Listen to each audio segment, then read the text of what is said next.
We've been following this story for the last 3 years. It began with a young woman wanting to enhance her looks, but today she is dealing with open wounds, sores, and scars on the one part of her body she was looking to improve. All a result, she says, of injections gone wrong. I had this bubble right on my face.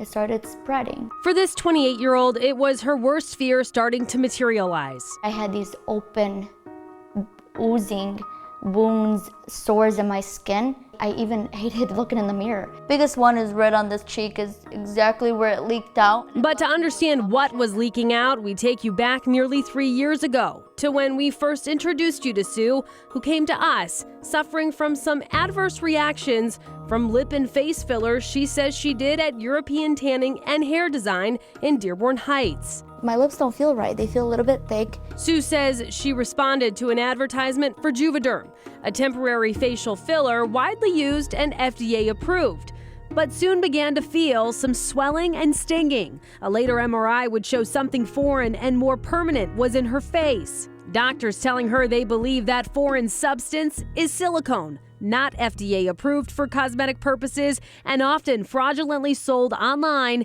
in knockoff Juvederm packaging. Dr. Mazen Haraki is not treating Sue, but as a plastic and reconstructive surgeon, he is treating plenty of others in Metro Detroit who are getting duped. On average, I'll see about 70 to 100 people a year with silicone injected. And once in, he says it's extremely difficult to remove. It can move around, it can shift to other areas. People can have infections. And in rare cases, it can cause a pulmonary silicone embolism, leading to death. Since our first story aired in 2017, 5 more alleged victims have come forward. 2 of them, along with Sue, filed a complaint with the state, both against the salon and the esthetician they say gave them the injections, a Dearborn woman named Abira Wadayad, also known as Abby. Sue says Abby claimed she was being overseen by a doctor, as is required by law, a plastic surgeon named Dr. Tefure Yalp. But it's a claim the state and a court of law ultimately found to be untrue, and he was dismissed on that count. As for Abby, operating without medical supervision, she was put on probation for 6 months and fined $2,000. She knew what she was doing, injecting everybody. But Abby's attorney has maintained her innocence, saying the product used was FDA approved, making the argument that the presence of silicone was not confirmed by any medical practitioner and that a medical report confirming the presence of silicone has never been introduced because it apparently doesn't exist. Though one doctor's assessment that we found dating back to October of 2016 does call it silicone. Meantime, that salon was also fined. But when we followed up for comment, we found it no longer exists. The company's former owner telling us it dissolved after our reporting, citing irreparable harm to European Tanning's business reputation.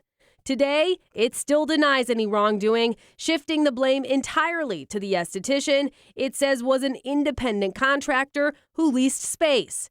In the salon's place is a similar operation called Sun City Tanning and Hair.